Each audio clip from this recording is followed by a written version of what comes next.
और चलिए अब आपको दिखाते हैं हिजबुल्लाह और इजराइल के बीच चल रही विध्वंसक जंग की तस्वीर और खबरें भी, क्योंकि लगातार ये भीषण जंग तेज होती चली जा रही है। हिजबुल्लाह का हमला, इजराइल धुआं धुआं।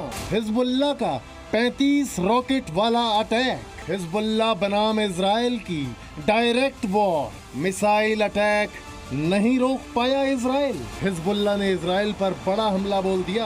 आकाश में ये जो चिंगारी और धुएं की लकीर आपको दिख रही है, ये हिजबुल्लाह की ओर से दागे गए रॉकेट हैं। इजराइल का दावा तो है कि उसके मिसाइल शील्ड ने हमले रोक दिए हैं, लेकिन ये तस्वीरें कुछ और कहानी बयां कर रही हैं। मिसाइल अटैक के बाद इस तरह की तस्वीरें दिखाई दी जो दूर दूर तक देखी गई। इजराइल को कुछ नुकसान की भी खबर है।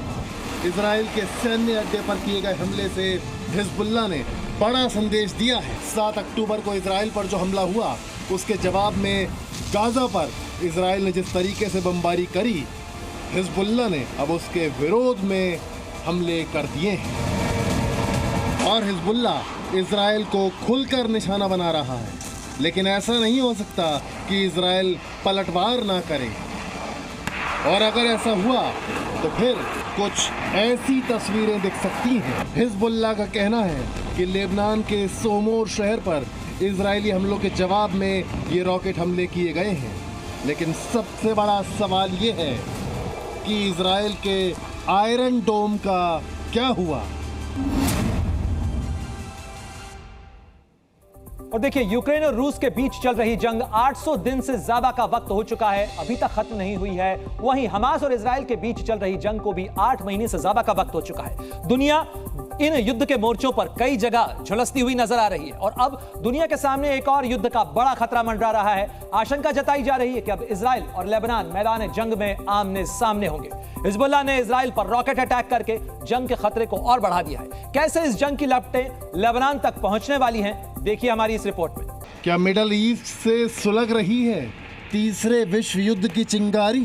क्या वर्ल्ड वॉर 3 में तब्दील हो जाएगा हमास से इजराइल वॉर? क्या गाजा जंग की लपटों में घिरने वाला है तमाम मिडल ईस्ट? मिडल ईस्ट में जारी महाविनाशक जंग के महायुद्ध में बदलने की आशंका तब मंडराने लगी जब हिजबुल्लाह ने इजराइल के खिलाफ लेबनान बॉर्डर पर नया मोर्चा खोल दिया। हिजबुल्लाह ने अपने कट्टर विरोधी इजराइल के खिलाफ जंग का आगाज करते हुए उस पर ताबड़तोड़ हमले किए। उसका ये हमला कितना बड़ा और खतरनाक है, इसका अंदाजा आप कुछ तस्वीरों से लगा सकते हैं। हिजबुल्लाह के लड़ाकों ने इजराइल की तरफ करीब 3 दर्जन रॉकेट दागे। ये सभी रॉकेट इजराइल के सफेद इलाके को टारगेट पर लेकर लॉन्च किए गए। जैसे ही ये इजराइल के एयर स्पेस में पहुंचे, उसका रक्षा कवच यानी Iron Dome missile system active हो गया। सायरन बजने लगे, चारों तरफ अफरा तफरी फैल गई। लोग जान बचाने के लिए सुरक्षित ठिकानों की तरफ भागे। आयरन डोम सिस्टम ने ज्यादातर रॉकेट को मार गिराया, लेकिन कुछ के रिहायशी इलाकों की तरफ भी गिरने की खबर है।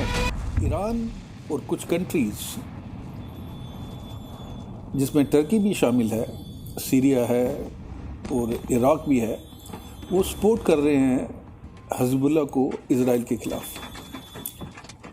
इजराइल ने ये बड़ा क्लियर कर दिया है कि अगर हिजबुल्लाह अपनी हरकतों से बाज नहीं आएगा तो उसको वो स्टोन एज में ले आएंगे। चारों तरफ पसरा सन्नाटा और वीडियो शूट करते लोगों की बेचैनी। हिजबुल्लाह का दावा है कि उसने इजरायली वायुसेना के नॉर्दर्न कमांड को निशाना बनाकर बमबारी की, जिसमें बिराया बैरक को टारगेट कर दर्जनों रॉकेट दागे गए, जिसकी वजह से वहां भारी तबाही मची। हमास इजरायली जंग में इजरायली ड्रोन्स ने कई बार अपने टारगेट को सटीक निशाना लगाकर खाक किया, लेकिन ये पहली बार है जब इजराइल के किब्तुज इलाके में दुश्मन के ड्रोन मंडरा रहे हैं। वहां से हवा में परवाज भरते कामिकेज ड्रोन की तस्वीरें सामने आई हैं, जिससे इजरायली एयर डिफेंस खतरे में है। इजराइल तैयारी कर चुका है ग्राउंड ऑपरेशंस की अगेंस्ट लेबनान। उसने अपने टैंक्स और अपने सभी हथियार साउदर्न लेबनान सीमा के ऊपर भेजने प्रारंभ कर दिए हैं। और अगर ऐसा होता है तो फिर ये निश्चित है कि अमेरिका इजराइल के साथ आएगा और रशिया ईरान के साथ और हिजबुल्लाह के साथ आएंगे, यानी कि फिर पूरे मिडिल ईस्ट के अंदर इस आग को कोई जलने से बढ़ने से नहीं रोक पाएगा। ऐसे में आशंका जताई जा रही है कि इजराइल और हिजबुल्लाह के बीच जंग किसी भी वक्त शुरू हो सकती है। दावा किया जा रहा है कि इजराइल ने अपने 1 लाख सैनिकों को लेबनान बॉर्डर पर तैनात किया है। ये इसलिए भी खतरे की आहट माना जा रहा है क्योंकि लेबनान ही हिजबुल्लाह का ठिकाना है और वहाँ सैनिकों की तैनाती कर इजराइल ये दिखाने की कोशिश कर रहा है कि वो जंग के लिए पूरी तरह तैयार है। Zee News.